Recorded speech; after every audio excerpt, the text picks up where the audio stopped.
PCN is brought to you in part by the following underwriters.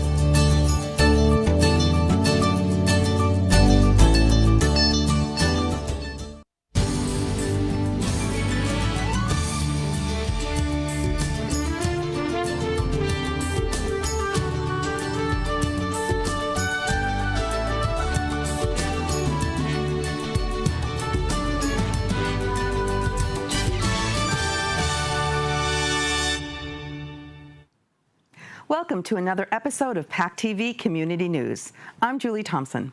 We have a full show this week where we'll take you to a police service day in Plymouth, a new raceway in Kingston, and a community garden in Duxbury. That's right, Julie. We have also meet some inspiring entrepreneurs from Pembroke High School, and we learn about a state park program called Park Watch. Town Talk brings Plymouth's town manager to the set, and we got some pet health information from Kingston Animal Hospital. We begin tonight at a beautiful location in Duxbury. When was the last time you planted things in the garden that you could harvest and eat? If you're like a lot of people that seem to think food grows at the supermarket, then it probably wasn't recently, if ever. However, there's a growing interest in certain circles about being self-sufficient. Sustainable Duxbury put together a garden for those people, and the numbers of people interested in it have grown faster than the cucumbers they planted. PCN's Brian Sullivan dug into this story. Heading down Bay Ridge Road as you enter Duxbury, you'll come across the Stewart Family Foundation Land Trust. Once you're on the property, you'll find a sizable community garden, among other things. Part of the land trust is that this land was to be used for open space, and 3 years later, here we are. This is our third year, and it's been just been a terrific opportunity for us. Mike Wilson and Jim Savicki had been looking all over town for a while before finally landing in this ideal location. John McCloskey, who is the trustee for this land, heard that we were looking for space for a community garden, contacted Jim Savicki and myself at Sustainable Duxbury and said, we'd love for you to be able to use this space. As it stands now, there are 23 plots on the property, with folks paying $50 each per year to maintain them. Seems simple enough, but how did they get enough people interested in the idea to begin with? We just put an ad in the newspaper for people in the town who were interested in trying to get together to try to make the town more sustainable and more conscious of energy and energy savings and so forth. And it's been going ever since then. Right now is the time when folks are planting their seeds, but in a couple of months, say July or August, these aspiring farmers will finally get the chance to enjoy the fruits or vegetables of their labor.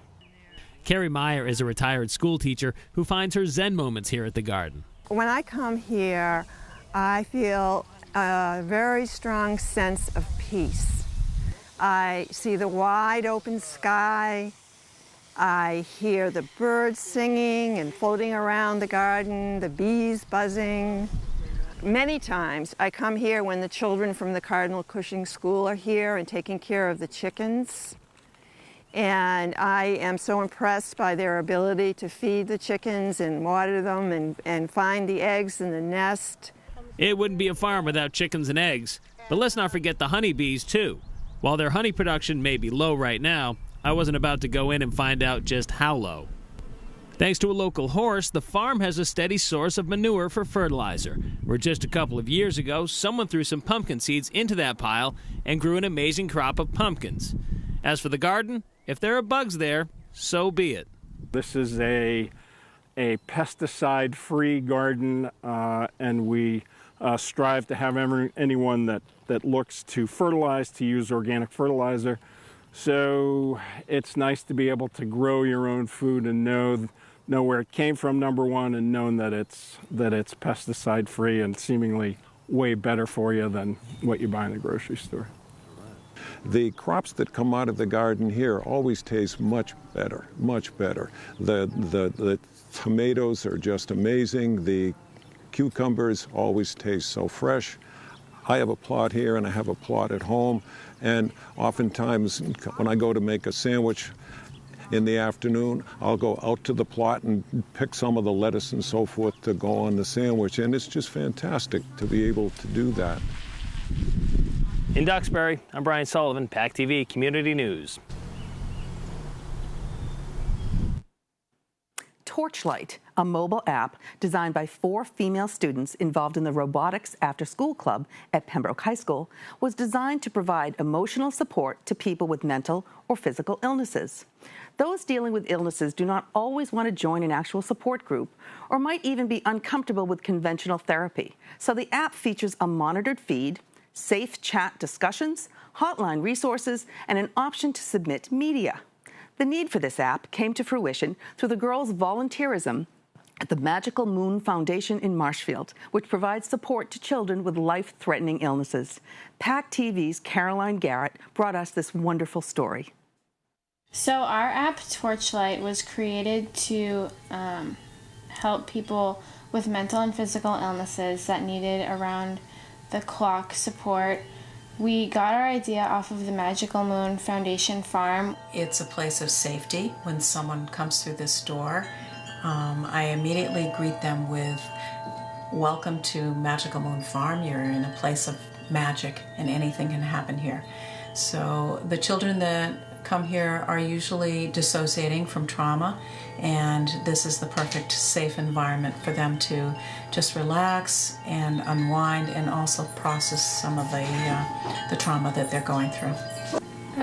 So we were Kelly and I were in a computer science class for first semester of school, and we fell in love with the computer work, and Miss Griggs came to us with a club idea. So we sat down at lunch one day with a sign-up table and tried to recruit people, and we got our friends Sam and Lauren.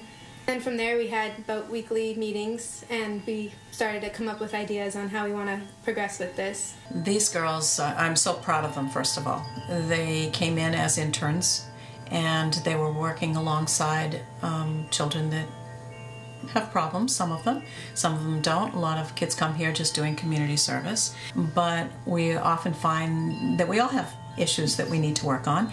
And I think after a year's time, they started to realize how much they were getting out of it, even though they came with the intention to reach out to someone else. We wanted to make the app so that once you leave a place like that, somewhere that has so much positive energy, you can still be connected whenever you want to be.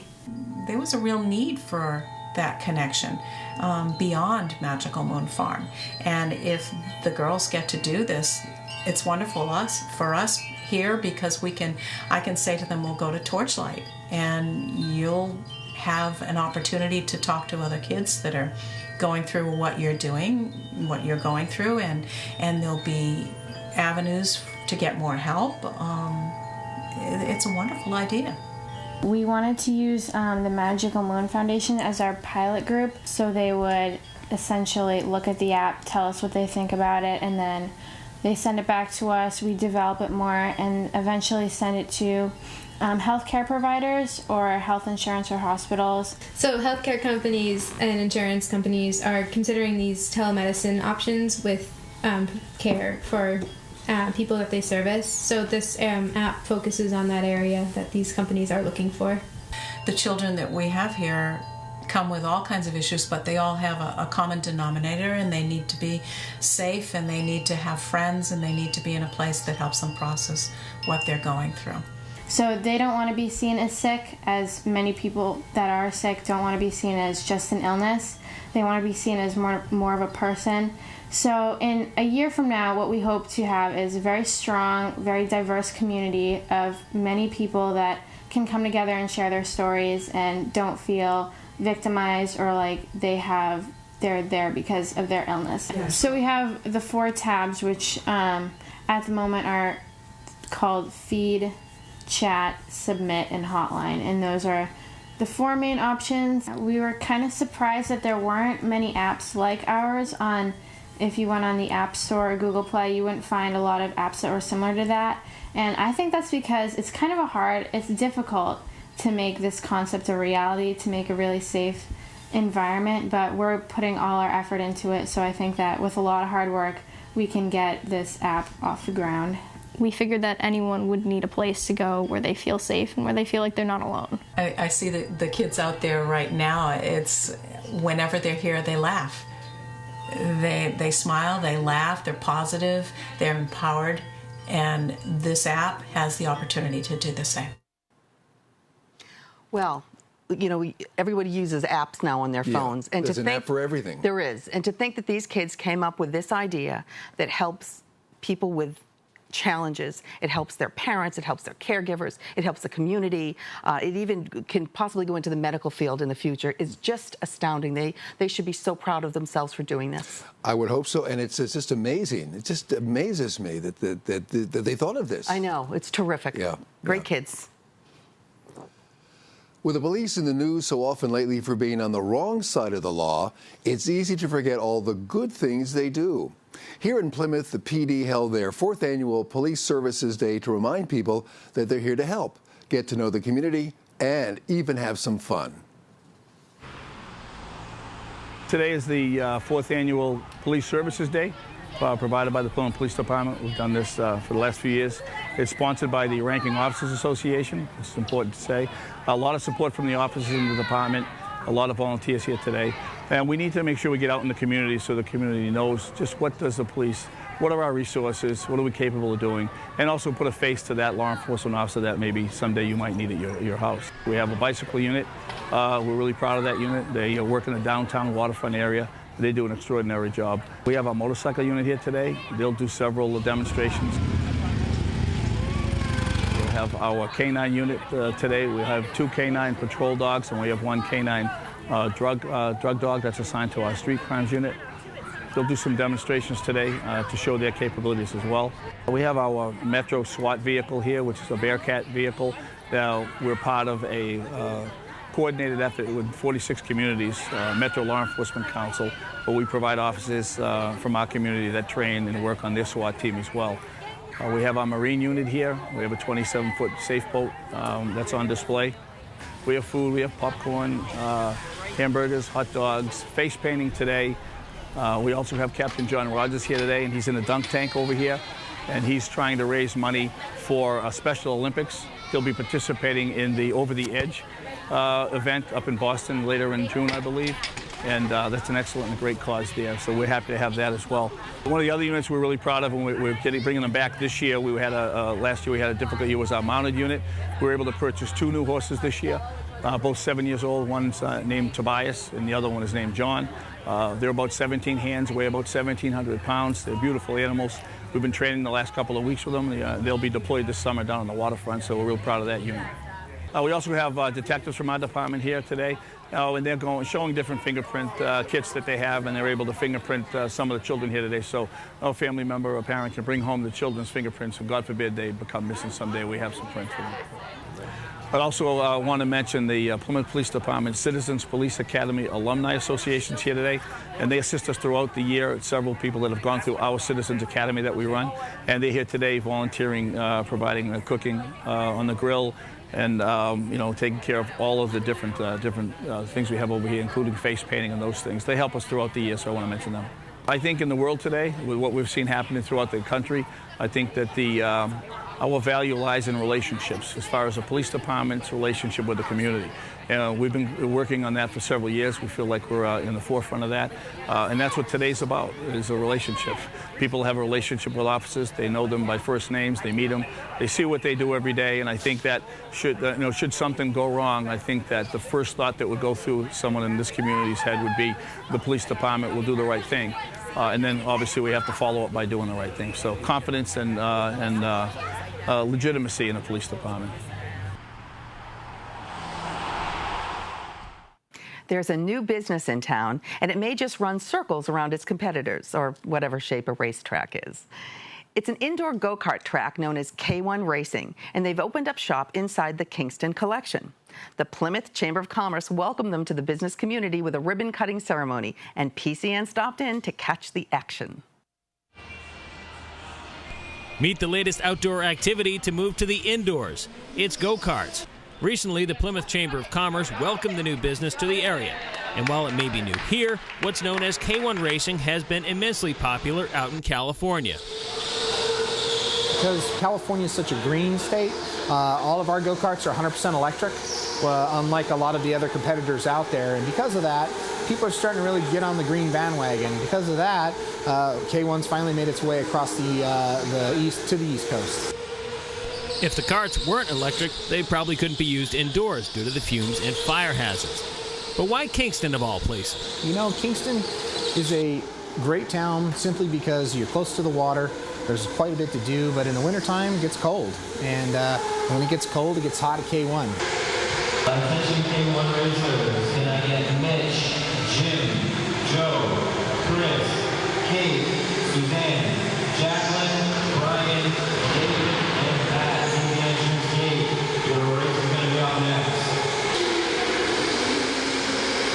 We were here for the grand opening, so there was a pretty good-sized crowd.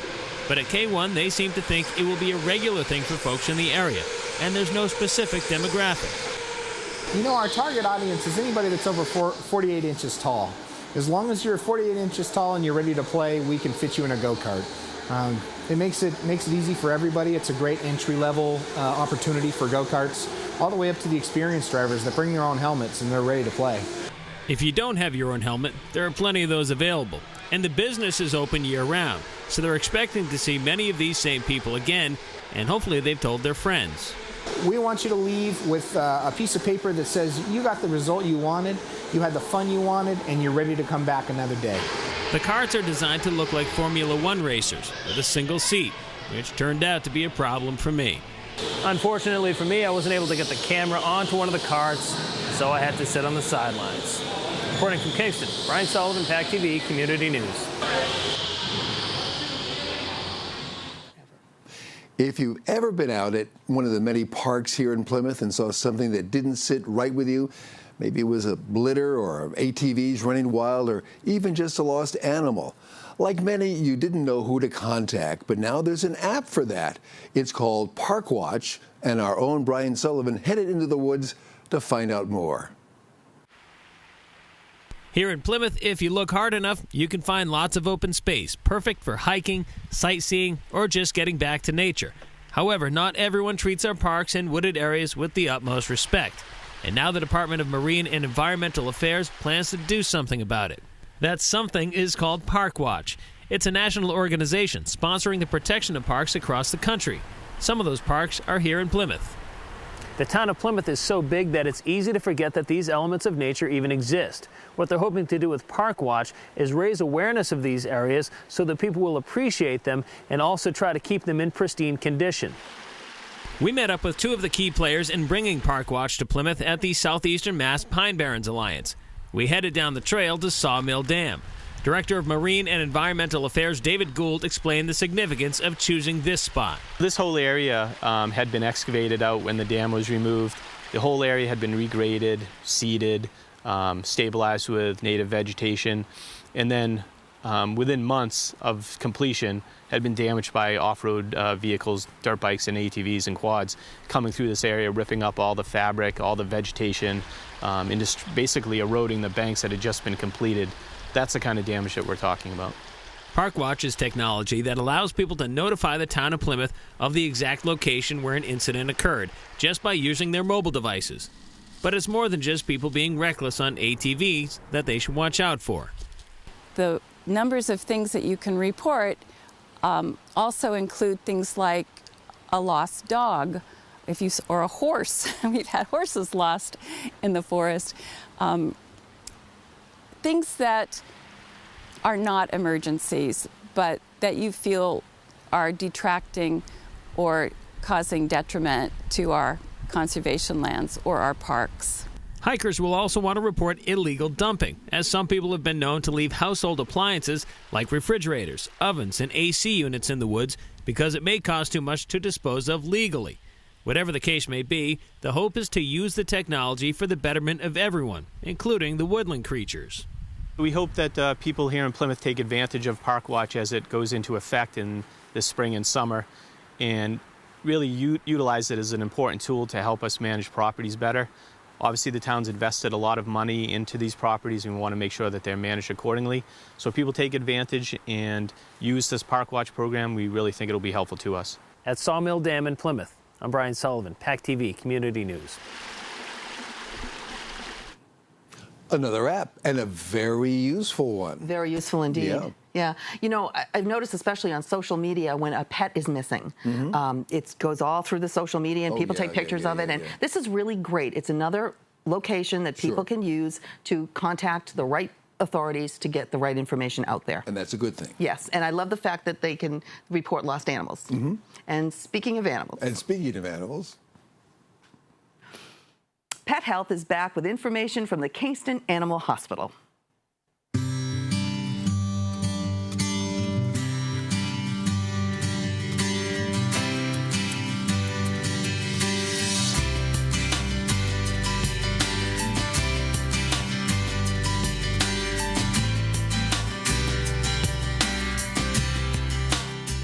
Hi, I'm Dr. Sharon Davis, and I'm from Kingston Animal Hospital. I'm here with PCN Pet Health, and today we're going to talk about Lyme disease. As many of you know, Lyme disease is transmitted by ticks. It was first diagnosed down in Connecticut, which is where it got the name Lyme disease. It can cause many symptoms in your pets, from lameness to fever to lethargy to no symptoms whatsoever. Lyme disease is one of those tricky diseases, and it's not only transmitted through the deer tick, but it's also transmitted through many other ticks. So sometimes people will call and they'll say, oh, my dog had a deer tick on it, I think it has Lyme disease, I want to test it. Unfortunately, it's not that simple. Usually when dogs get infected with Lyme disease, the test does not show immediate response. Sometimes they won't have any symptoms at all. Sometimes the symptoms won't occur for months or years down the road. So your best offense to Lyme disease is a good defense. So we recommend tick and flea control. There's several different products out there. So make sure you talk to your veterinarian about what product works best for their area. Some people prefer the collars, some people prefer the spot-ons. There's also some new oral medications that help with fleas and ticks. But not only do you have to worry about Lyme disease, there's many other tick-borne diseases out there as well. Anaplasma, Rocky Mountain spotted fever, Ehrlichia. So all these diseases, and some of these diseases there are no vaccines for, are really prevalent in this area. So the good offense is the best defense. And make sure you consult your veterinarian with any questions you may have. Another common question we get is, my dog has a tick, how do I remove it? You simply just grasp near the base of the tick, near the head, and just pull it out in one swift motion. If a little piece gets stuck in there, usually the body will just reject that and spit it out. We do see infections a lot when people keep picking at the area, trying to get that last little piece of tick out that they think is there. And sometimes it's just a scab, but they can cause a little localized infection just by keep picking at it and trying to get that last piece out. So once again, if you have any questions, always consult your veterinarian. We'll be happy to remove any ticks for you if you don't have a tick phobia. But you just simply grasp at the base and then remove them out in one quick sweep. This week's Town Talk brings Plymouth Town Manager Melissa Arrighi to the set. Welcome. Thank you. Thank you for being here again. Melissa, we're going to talk about a number of things today, including Market Basket, Union Street, the shellfish industry and how it's rising in Plymouth, and the power plant and some issues surrounding that. So why don't you start with Market Basket? I'll start with some of the good things. So Market Basket is coming to West Plymouth. I think that's exciting news for a lot of people. There's been some controversy as they start their development there with the clearing of the land and the taking down the trees, but their landscape overall plan is quite lovely, and I think it will fit into the area, and it will be nice to have another large supermarket chain at that location. Union Street, many of you are familiar with that, and your viewers are. It's right around the corner from Town Hall. It's right where the marina is, so we are making some changes. The parking can be difficult there, and of course with the school buses that come along, the traffic from Town Hall, we know we need to make some adjustments there. So you're going to see fog lines on the road now, and we're going to control the parking a little bit better so that you have a full 22-foot path to drive in. That may help with some of that congestion at certain times of day. In addition, the shellfish program, this is something town meeting took a chance on us about. They provided us with a couple $1,000s in David Gould, the Director of Marine and Environmental Affairs, in his line item. And because the citizens were willing to give some money towards the program, we received a grant for $2,500. So you're going to see some shellfish activity this year. So give me a little background on the shellfish. What was the background that caused you to have to take action? Well, we had not had an active shellfish program in Plymouth Harbor in years and years. I might even say decades. Yes. So now we're able to do propagation. We're able to bring, you saw the aquaculture industry. I've talked about that on the show before. We're giving out licenses for aquaculture. So we're actually bringing a lot of that back to a harbor that deserves to have active fishing there because it did for years. Right. That's awesome. Okay. What about just a little bit about the transfer station? So the transfer station, we went to a change a few years ago to curbside pickup, and we only have one transfer station in Plymouth open now. And the transfer station is an important service that we provide to the public. However, we're having fewer people use it. We're down to about only 4,400 people in this large community, so the prices are going up.